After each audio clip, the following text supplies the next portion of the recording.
पहला धमाका, दूसरा धमाका, तीसरा धमाका। एक ही सर्जिकल स्ट्राइक में हिजबुल्लाह ने फोड़ डाली इजरायल की 3 आंख।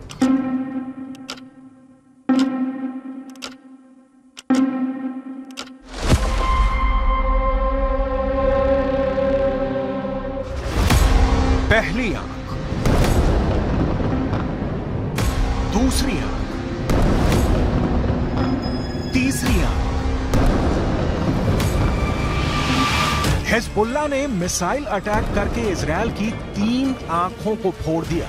ये मेरान एयर सर्विलेंस बेस है और यहां इजरायल के रेडार और कम्युनिकेशन सिस्टम थे, जिससे वो लेबनान में हिजबुल्लाह पर नजर गड़ाए रहता था।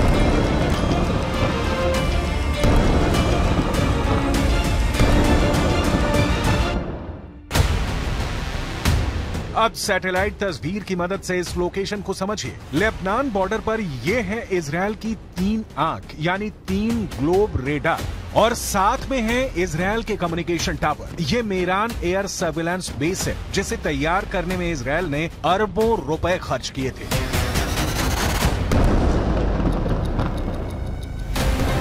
यही वजह है कि लेबनान के हिजबुल्लाह ने इसे अपना सॉफ्ट टारगेट बनाया। बेरूत में हमास के डिप्टी चीफ सालेह अल अरूरी की मौत के बाद यह हिजबुल्लाह का इजरायल पर सबसे बड़ा हमला है।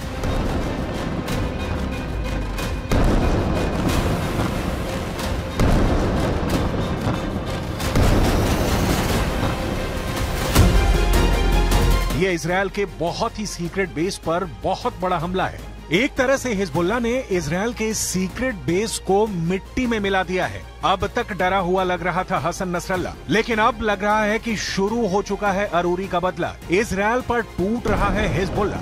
हसन नसरल्लाह को पहले बैकफुट पर देखा गया। अरूरी की मौत के बाद हसन नसरल्लाह की जुबान में वो तीखापन नहीं था जिसकी इजरायल को उम्मीद थी, लेकिन अब हिजबुल्लाह ने अपना सबसे खतरनाक अटैक करके इजरायल को सोचने पर मजबूर कर दिया है कि वो हिजबुल्लाह से कैसे निपटेगा। עדיין יש בג'באליה מחבלים, רק כעת הם פועלים ללא מסגרת וללא מפקדים. נתקלנו וגם ניתקל בירי רקטי ספורדי מהמרחב הזה. תקפנו אותו ונמשיך לתקוף ונמשיך להעמיק את ההישג באזורים האלה. זה דורש זמן. אין קיצורי דרך בלחימה בטרור.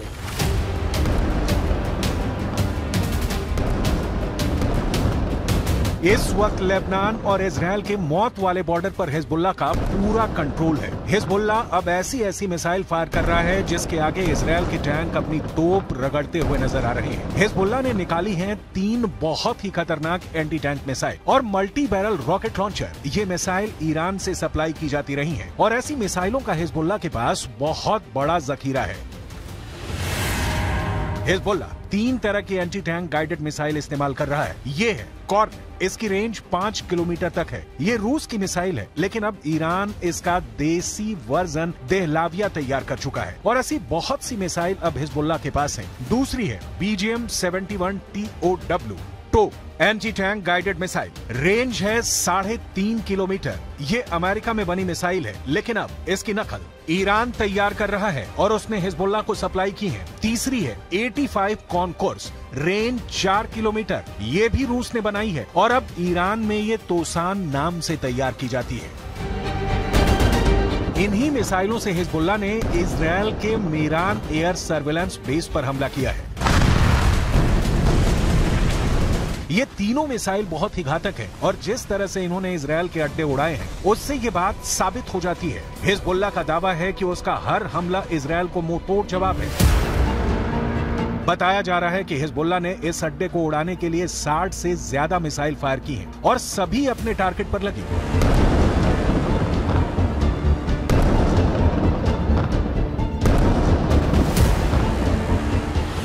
ये मेरान एयर सर्विलेंस बेस के अंदर की तस्वीरें हैं, जिन्हें बहुत ही सीक्रेट माना जाता है।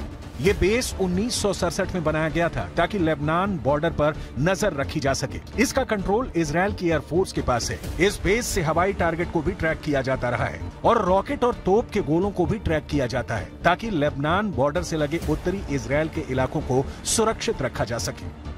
दक्षिण लेबनान और उत्तरी इजराइल के बीच जो बॉर्डर है वहाँ तनाव बहुत ज्यादा है। कब कहाँ बम फटेगा, कहाँ धमाका होगा, ये या तो हिजबुल्लाह जानता है या फिर इजराइल की सेना। वैसे यहाँ के लोगों को भी पता है कि बहुत जल्दी युद्ध का एपिसेंटर गाजा से निकलकर लेबनान तक पहुँच सकता है। यहाँ तैनात संयुक्त राष्ट्र की सेनाएं भी अलर्ट मोड पर हैं। लगातार पेट्रोलिंग हो रही है। हमास के डिप्टी चीफ सालेह अल अरूरी की मौत के बाद हिजबुल्लाह के सामने बस दो ही विकल्प है, या तो उसे मरना होगा या उसे मारना होगा। यही वजह है कि हिजबुल्लाह ने इजराइल के अड्डों को टारगेट करना तेज कर दिया है। इस वक्त पश्चिम एशिया में युद्ध की जो आग लगी हुई है, गाजा पर बमबारी के बीच हमास और इजराइल के बीच जिस तरह की टक्कर हो रही है, उसमें अब नया खतरा इजराइल और लेबनान बॉर्डर का भी है। यहाँ भड़के शोले अब युद्ध की इस आग को 10 गुना भड़का सकते हैं और अब दुनिया में सिर्फ 4 लोग इसे कंट्रोल कर सकते हैं। पहले हैं इजराइल के प्रधानमंत्री बेंजामिन नेतन्याहू, दूसरे हैं ईरान के राष्ट्रपति इब्राहिम रईसी, तीसरे हैं अमेरिका के राष्ट्रपति जो बाइडेन और चौथे हैं यूरोप से लेकर अमेरिका तक सबको हिला देने वाले रूस के राष्ट्रपति व्लादिमीर पुतिन।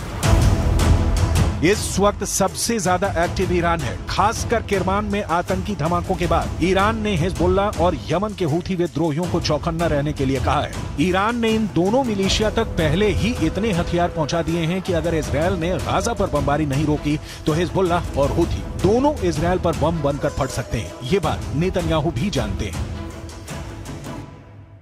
הנחתה את צה"ל לצאת למלחמה כדי לחסל את החמאס, להשיב את חטופינו ולהבטיח שעזה לא תהיה עוד איום על ישראל. אסור לעצור את המלחמה עד שנשיג את כל היעדים הללו.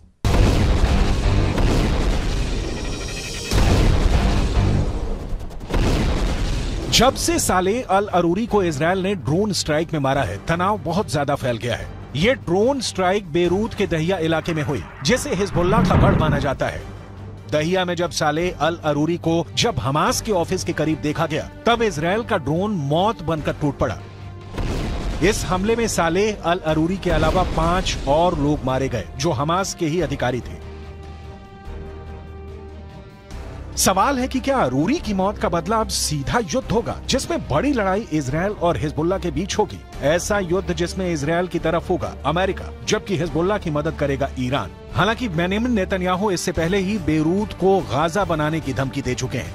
תקפנו מטרות רבות של חיזבאללה, חיסלנו מחבלים רבים, ואני שב ואומר, אם חיזבאללה יבחר להיכנס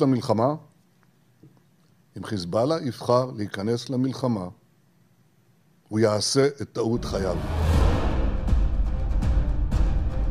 देखा जाए तो हिजबुल्लाह वो संगठन है जिसे ईरान से पूरी मदद मिलती है और ईरान हिजबुल्लाह को इजराइल के खिलाफ एक बड़े हथियार के तौर पर इस्तेमाल भी करता आया है। लेकिन इजराइल ने अगर हिजबुल्लाह का हाल हमास जैसा करने का फैसला किया तो लेबनान में वर्ष 2006 वाले युद्ध की तबाही दोहराई जा सकती है।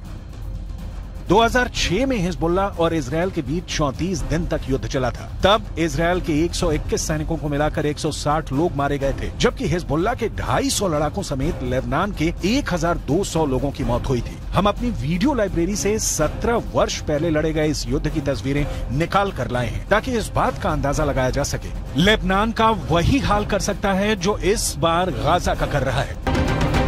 इसलिए हिजबुल्लाह को नेतन्याहू की धमकी को बहुत गंभीरता से लेना होगा, क्योंकि इजराइल अब बेरूत को दूसरा गाजा बना देगा।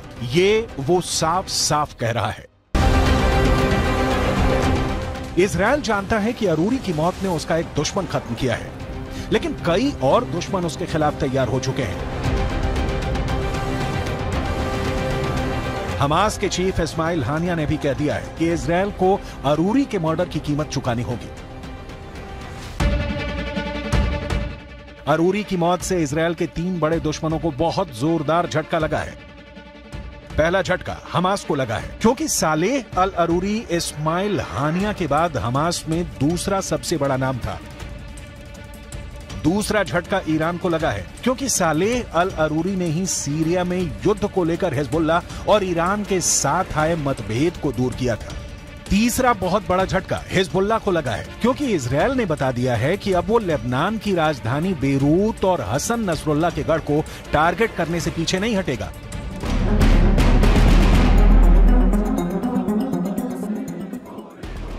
इस वक्त गाजा के बाद वेस्ट बैंक में भी युद्ध के हालात बनते नजर आ रहे हैं। सालेह अल अरूरी की मौत के बाद वेस्ट बैंक में प्रदर्शन शुरू हो गए हैं। सड़कों पर हजारों लोग इजरायल के खिलाफ उतर आए हैं।